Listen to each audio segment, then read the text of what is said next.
Well, good morning, First Free. How are y'all this morning?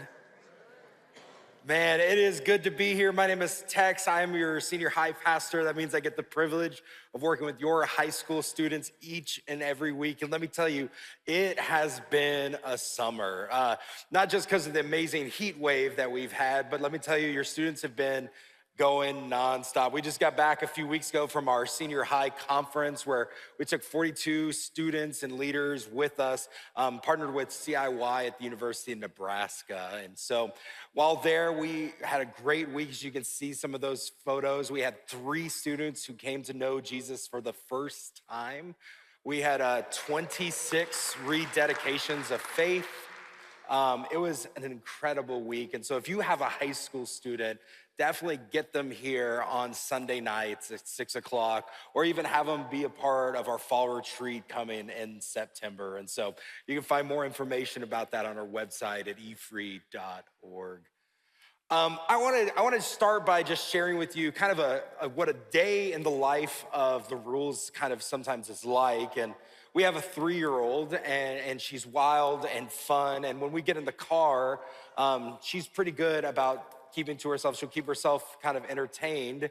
But we kind of reached this age in which inevitably, anytime my wife and I try to have a conversation, I start hearing from the back seat, "Daddy, daddy, daddy, daddy, daddy, daddy." And I'm like, "Alexis, Mama and I are talking.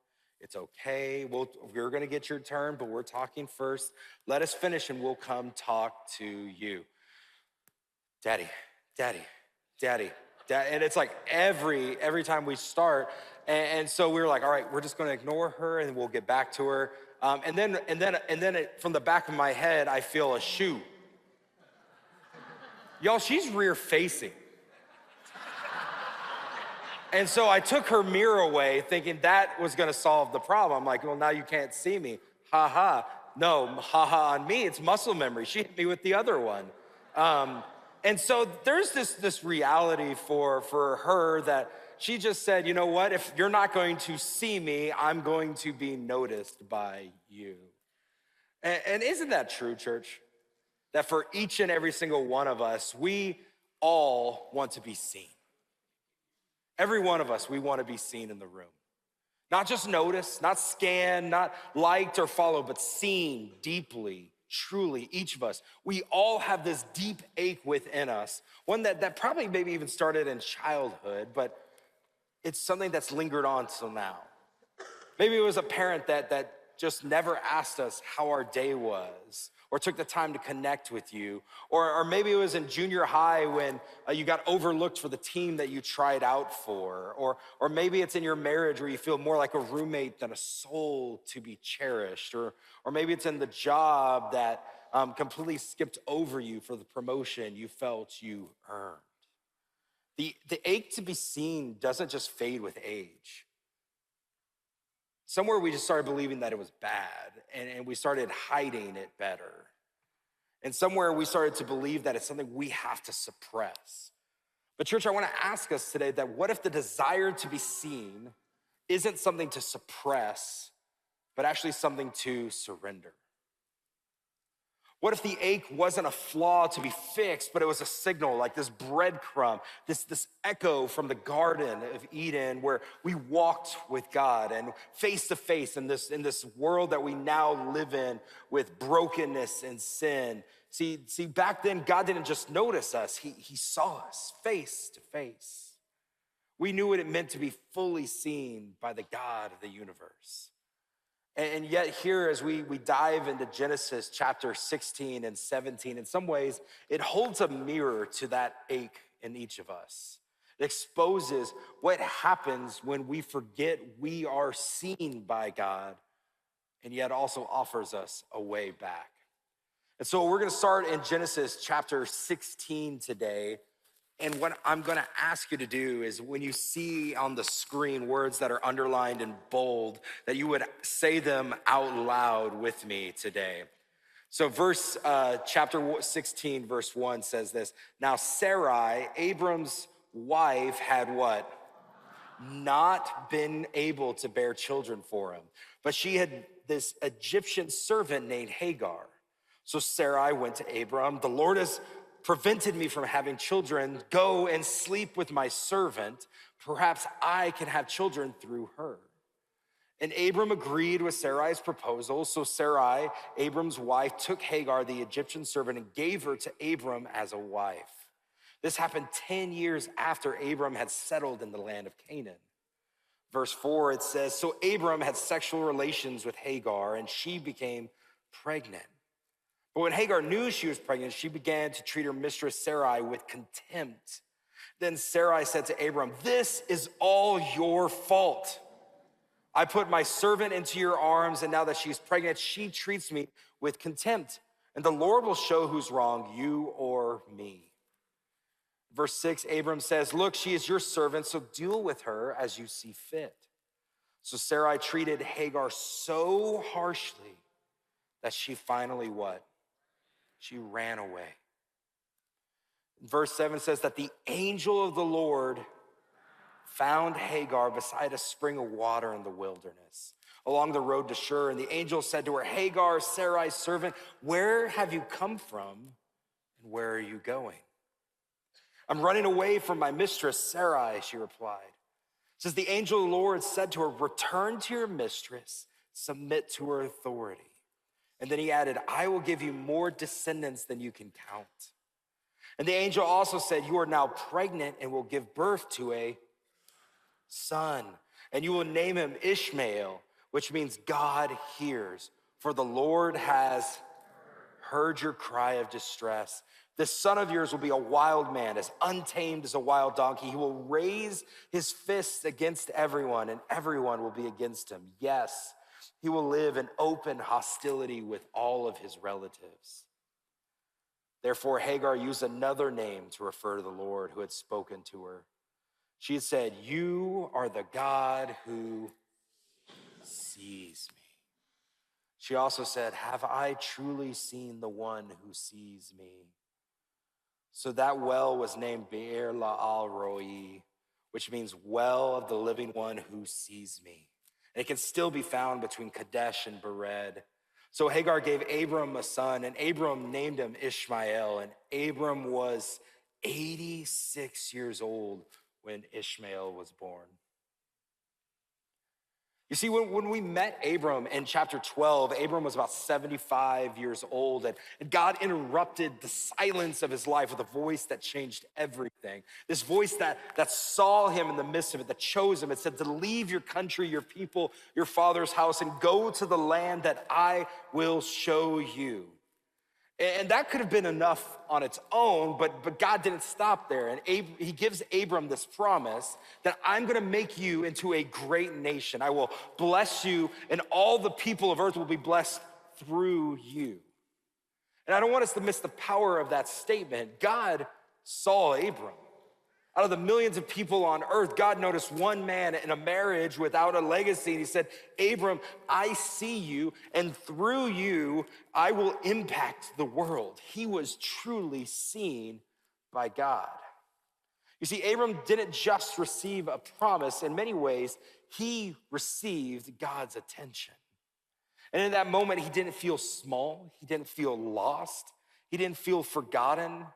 He felt known, called, seen. It's the kind of encounter that puts steel in our spine and peace in our soul. But now we're in chapter 16, and Abram's around 85 to 86 years old. Close to maybe a whole another year has even passed since last week in Genesis 15 with the starry night. And yet there's still no child, no heir, no progress. And maybe worse, there's no word from God. That silence has to be just deafening. I can imagine it was heartbreaking, painful, confusing. You see, because that very promise, same one that made Abram and Sarai feel seen, now becomes probably the source of their deepest insecurity. God's not speaking. Sarah's womb is still empty, and the ache for a child is tangled with the ache to know, are we still seen? Did God forget us? You see, Genesis 16 doesn't begin with bold obedience and faith. If anything, it actually opens with a subtle panic. And before we shake our heads that's obvious, I want us to say that many of us live in this way when our waiting goes too long. When we feel like maybe God's forgotten us or he's chosen someone else, we've become overlooked. When our ache goes too long, it can become desperation. And that's what chapter 16 is. It's raw, messy. It's really not PG by any means. So Sarai is tired of waiting on God, and the promise to Abram that he'd be the father of many nations has to be wearing thin. And so she does what many of us think we need to do when God's forgotten us. She forces the plan on her own. She offers Hagar as a surrogate. And on the surface, there's some strange power dynamics that are really tough to navigate. What we know is that there's some huge cultural differences from what we see when we read this on paper. In fact, this practice wasn't uncommon for their culture. It was something many people did and would do, but it also wasn't how God planned on this coming out. When he gave the promise, he said that he would have a child with Sarah later, as we would even read again. And so this, even though this was what they chose to do, it was really at best a shortcut, a substitute, a human solution to a moment of sheer panic, and it goes badly. Hagar becomes pregnant, starts treating Sarai poorly, out of contempt. Maybe she feels better. Maybe it's the hormones. We're not completely sure, but Sarai then responds by treating her so poorly. Hagar, pregnant, feels like she has to run away. You see, Abram and Sarai forgot who sees them, and they panic. And when we forget that God sees us, we settle for our own panicked schemes to solve our problems because, honestly, we just don't trust God and his timing. We use people instead of honoring them. We become harsh and jealous or anxious and controlling. We lash out or run away. We lose our identity because we stop believing that God sees us. And when we forget that we are seen, we live in panic, performance, and pain. And I want to take a moment that also for something that can get so easily overlooked. That when Sarah and Abram take the matters into their own hands and they have this child with Hagar, the consequences extend well beyond their own personal story. It affects Ishmael for sure. Ishmael goes on to have 12 sons who will have children, and those go on. And in fact, you can see a lot of the lineage into many of the Arab nations come out of that. But what's amazing is this moment affects so much more. In fact, 3 of the major world religions of the day honor Abraham as this important central figure. We have Judaism and Christianity, and you see the lineage that will follow out of Isaac, but you also have Islam that will look to Abraham and Ishmael. You see, for us, it's a sobering reminder that when we act out of panic instead of faith, the impact doesn't just stop with us. Our actions, especially when we stop trusting that God sees us, can leave spiritual, emotional, even maybe generational consequences. And that's why when we're walking as people who know that they've been seen, that matters. Because when we stop believing that God sees us, we start grasping for control. We take shortcuts. We try to make things happen by forcing the outcome. And the consequences don't just die with you and me. In fact, I think the hardest part of any story aren't the things that maybe we did at times, but it's actually maybe the things that we pass on to others. So here's the grace in that, though, is that God doesn't give up on Abram.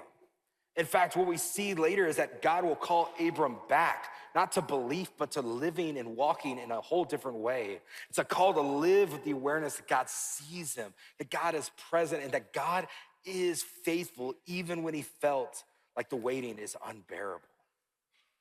And let's talk about Hagar. Because in some ways, she's like a footnote, this Egyptian servant girl, a pawn in someone else's plan. And now she's pregnant, run away in the wilderness, afraid and feeling like she's unseen by everyone from her former home. but she's not completely unseen. Hagar runs, but she's not just fleeing Sarah, right? Like she's fleeing the whole mess. She's pregnant, she's abandoned, she's discarded, she's in the wilderness. No one's coming to look for her. And yet then the angel of the Lord appears. And this is a powerful moment because this is actually the first time in all of Scripture that this phrase shows up. And this is a big thing for us because God spoke to people before. He spoke to Noah, he spoke to Abram, but this is the first time we see a physical manifestation that we call the angel of the Lord. And for us, that matters profoundly. It doesn't just mean that there's some angelic messenger. In fact, when we see it in this moment, we're gonna see so much more. And what I find fascinating is that the angel Lord doesn't go to Abram, he doesn't go to Sarai, he goes to this pregnant, enslaved Egyptian woman, completely invisible, insignificant in the eyes of the world, but not to God. And this is the first recorded encounter we have. And it's amazing because we go, is it an angel or is it God? And it's funny because when we look at what happens, the angel here in this moment, right, doesn't speak like an angel. In fact, if anything, it doesn't say God told me to say, it says, no, I will increase, I will do this. It speaks with divine authority. He speaks in the first person, he speaks like God himself. And when Hagar calls him God, he doesn't correct her. And when Hagar worships him, he doesn't say that was wrong. That's why many of the scholars actually will believe that this isn't just some angelic being, but it is, in fact, what we call a Christophany, which is a fancy word that means it's the appearance of the pre-incarnate Jesus, the Son, the Word physically made flesh here in the moment for us. That Hagar, the woman the world ignored, responds in one of the most intimate and powerful ways we ever get to see. She gives him a name, a personal name. Up until this point, God has said who his name is. And it says that Hagar will be the first to say this: you are El Roi, the God who sees me. She doesn't give him that name on doctrine. She names him based on her experience with who he is. And God lets her. He doesn't correct her. He doesn't stop her. Because in some ways, I think it's true that God also delights in being known and seen by us. That he wants us to be revealed to us and for us to know him more. So church, when we say to you, God sees you, we're not trying to be cute about it. We're not saying something that you can go sew into a pillow, but we are declaring something so much bigger, that the same God who saw Hagar in the desert, who called her by name, who speaks a future over her, also sees you too. And some of you are living in your own Genesis 16 right now. You're trying to make something happen in your own strength, trying to control what maybe only God can control, running from pain and shame, and maybe you're sick of being overlooked, crushed by being misused. And hear me, God doesn't lose track of people in the desert. He doesn't miss what you're going through. And in fact, when no one else sees you, he does.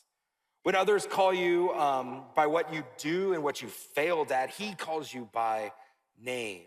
He says, I see you, I hear you, and I have more for you. So if you're running, you're hiding, you're barely holding on, and you're just desiring to be noticed, and you're doing whatever it takes for the world to notice you, I want to invite you to do something different. Because that longing to be seen will never be satisfied by attention. It can only be surrendered to the God who sees.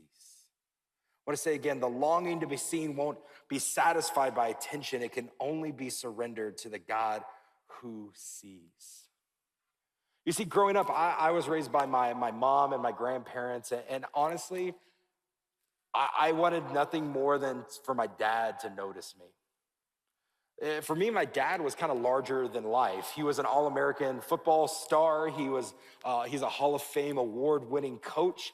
He held 5 NCAA records, and when I walked around his hometown, people, strangers, people I've never seen before would stop me to tell me of the stories of my dad, and I wanted nothing more than for him to notice me. So growing up, I joined every club, every sport, everything, every activity. I was in the Latin club, people. I tried everything because I just wanted him to show up and be proud. And at every game and at every concert and every show and everything, I invited him and looked to find him in the audience. And every time, I was heartbroken to not see him there. And then the next day, rather than enjoying the achievement, I just got back to work believing that if I joined something new, if I was good enough, talented enough, musically inclined enough, he might be there next time. And so my senior year, I did achieve a pretty big honor.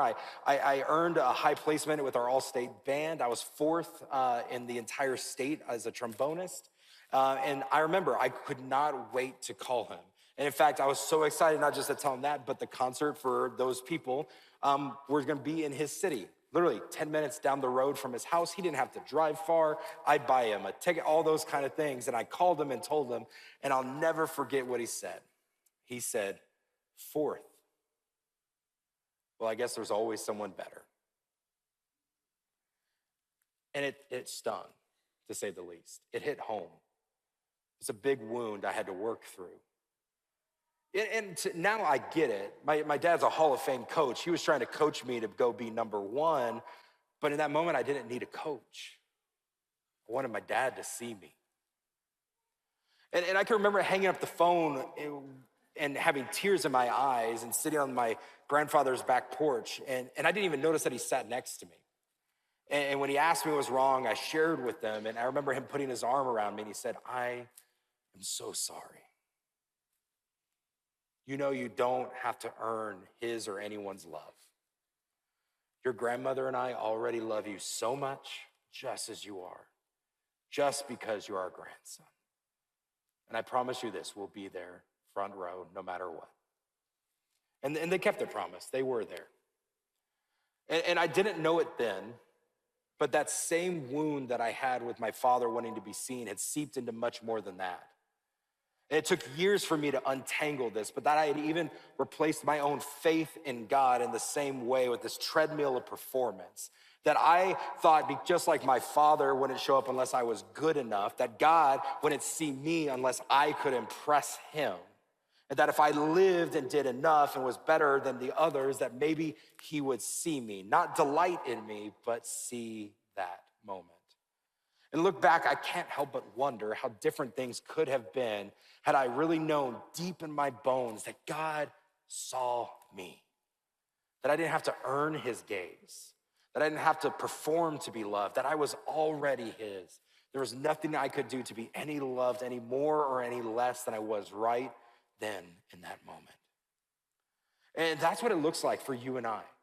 That we would learn to live as people who are seen, not scanning the crowds, hoping God would notice us, but it means that we learn to stop living by trying to earn Jesus' love, but we would learn to walk differently, to not prove ourselves because we already are seen.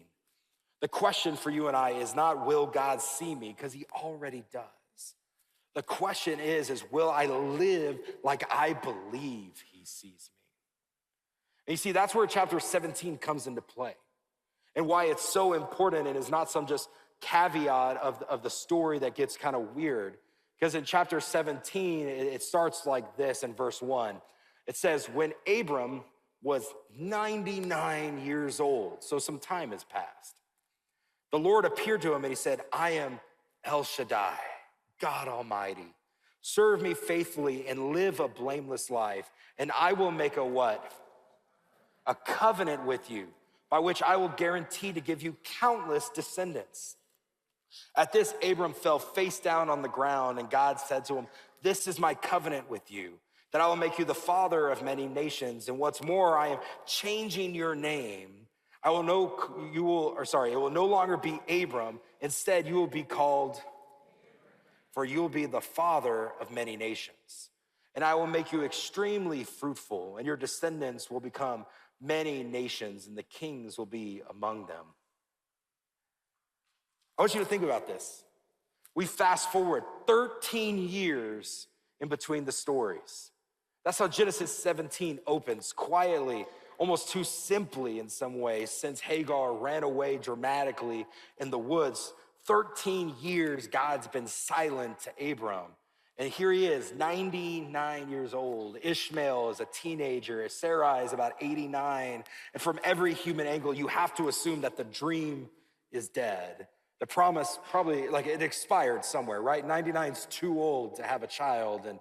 And the hope might even feel a little embarrassing to mention out loud. But this is when God shows up again. And he doesn't just say, like, hey, Abram, what have you done? He doesn't just say, fix it. He doesn't just say, try harder. He actually says, Abram, this is who I am. Walk before me.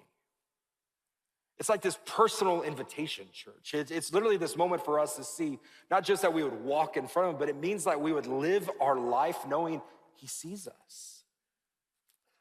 Walk like we live like someone who knows they've been seen.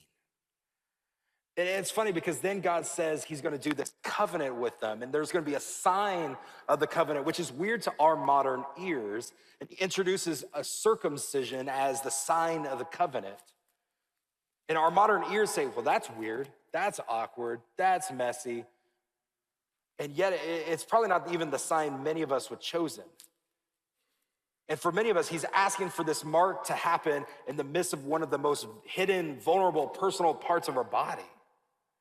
And I think a big part of it's because the covenant wasn't about what other people could see.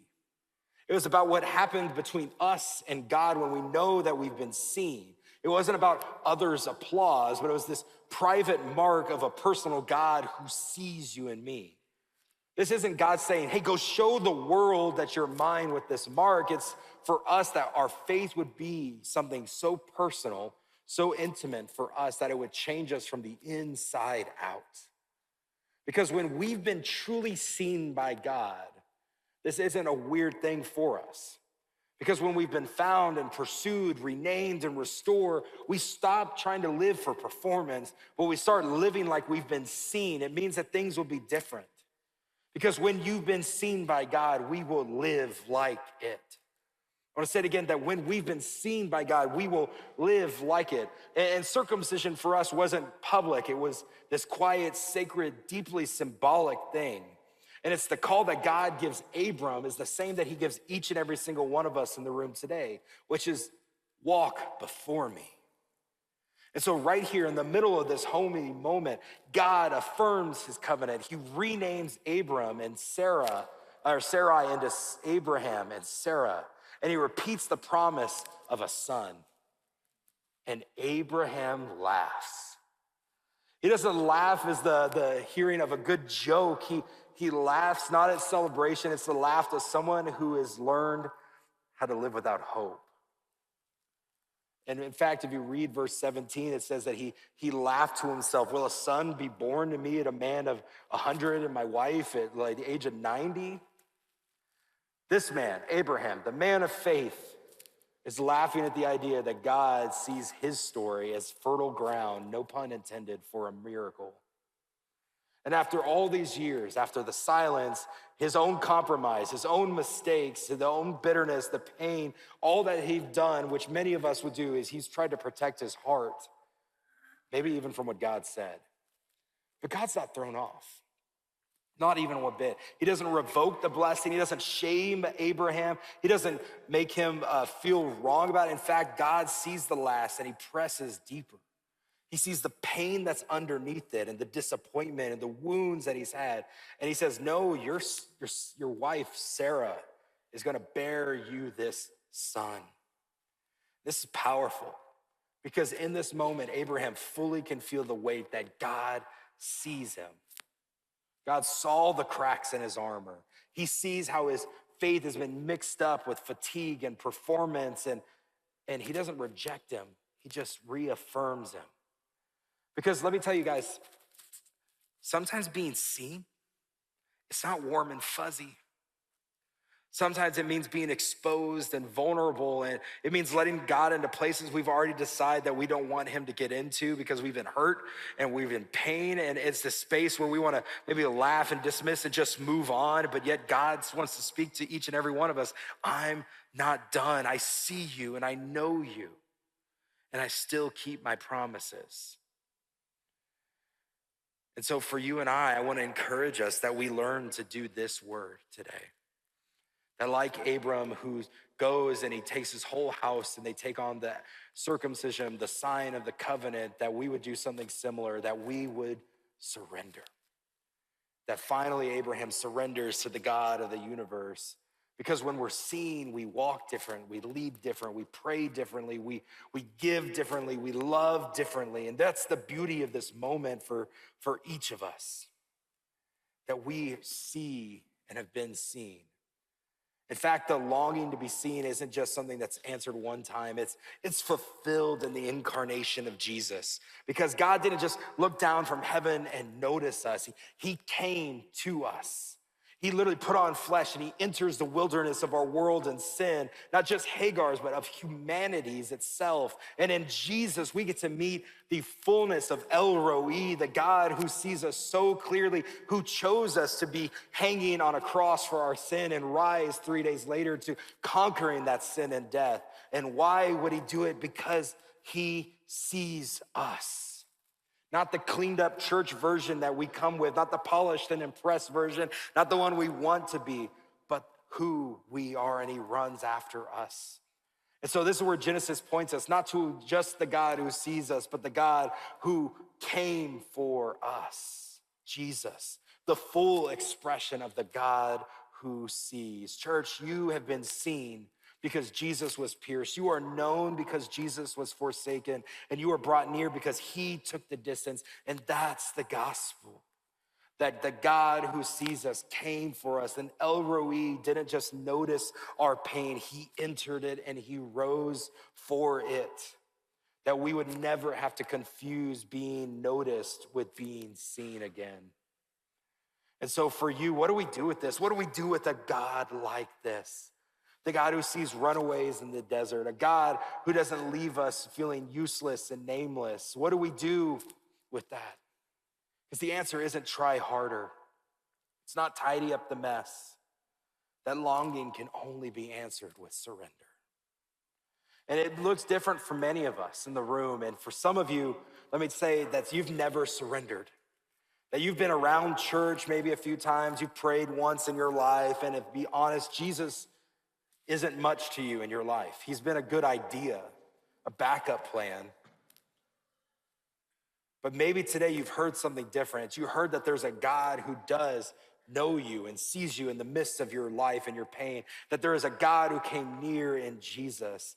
And I want you to hear me today, if you hear nothing else, that God sees you and knows you and loves you and wants you to know him. And so maybe today is the first day you would say, I want to surrender my life to you, Jesus, that I need you to have all who I am. My whole life is yours. And there's another group of us, those of us maybe who do believe in Jesus, but somewhere along the way, we've kind of numbed out. We've gone through the motions. You still serve, you show up, you sing songs, but your soul's tired. Not because God left, but we forgot he sees us, right? We've replaced his presence with our performance. We've kind of settled for quiet quitting in our walk with Jesus. We've become like Sarai. We've frustrated, bitter, forcing outcomes. But today, maybe God's trying to remind you, I haven't left you. I haven't moved. I haven't stopped seeing you. And it's time to come home and surrender that to him. And there's some of us in the room, you've walked faithfully with Jesus for a long time. You've prayed and you've worshiped, you've led, you've read, you've served faithfully when no one else came. You've walked in that obedience. And I want to remind each of us today that there's things to surrender. Because surrender is not just like a one-time prayer that we do, right? It's this daily decision that we have to wrestle with every day. That surrender isn't a starting point. Surrender really is the path of faith. And so for us, that we would choose the greatest call in our life in many ways isn't just to go be a better Christian. Maybe the challenge of that is that we need to become a surrendered one. So that God knows that he sees us and that he knows what we need and he knows where we are. And we can say, God, I need more of you and less of my own work. And I believe that the invitation is the same for each of us, that we would surrender to the God who sees us. Because for many of us, the greatest struggle isn't whether God exists, it's whether he sees us, whether he still sees us in the panic, the shortcuts, the compromises, years of silence, whether he still is with us in our waiting, in our wondering, in our doubt. And if anything, I hope that this passage awakens that ache within us, this resounding truth that is there beyond, am I seen to? Yes, he does. The God who saw the overlooked servant girl sees you. His response for you is, come home. And this ache won't ever be healed by attention in the world. But solely this pain of hiding can only be solved by surrender to Jesus, the one who carried our shame, who lived and died and rose for you and I to be made whole. That right now in this moment, God still says, I see you. Walk before me. Would you pray with me? Father, you are the God who sees. You saw Hagar in the wilderness. You saw Abraham in his doubt. You saw Sarai in her ache, and you see each of us here. You see every student, every child, every adult. Not the performance version we put out, but who we really are. You see the secret places, the places we hide, the striving we carry. So God, we come to you not to be impressed, but to surrender. We open our hands and we open our hearts and we lay down the pressure to do more, to be in more, to perform. We ask God that we could not just hear you see us, but help us to know deep within who we are, that we are fully seen, fully known, and fully loved. Teach us to live like people who are already seen by El Roi, the God who sees us. We ask that in the name of your Son, Jesus. Amen.